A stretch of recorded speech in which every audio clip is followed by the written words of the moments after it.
Siamo con Marta Biasion del Conf Cooperative Belluno e Treviso, un progetto che ha visto la collaborazione di alcuni ragazzi dell'Istituto Verdi. Sì, hanno preso parte al progetto School of Cop i ragazzi di due classi dell'Istituto Verdi di Valdobbiadene, oltre a tanti altri studenti delle province di Belluno e Treviso.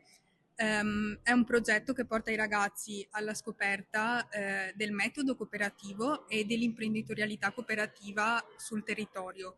Quindi è un progetto che li avvicina al mondo del lavoro, in particolare in forma cooperativa, gli permette di sperimentarsi, di acquisire delle competenze pratiche e anche trasversali e di mettersi in gioco. Ed è un progetto che ha un valore aggiunto dato anche dal fatto che è finanziato da 5 BCC del territorio di Belluno e Treviso. Quindi in un certo senso è un progetto di filiera cooperativa perché è finanziato da banche di credito cooperativo, realizzato in classe grazie ad educatori di cooperative sempre delle due province e che appunto avvicina i ragazzi al mondo cooperativo.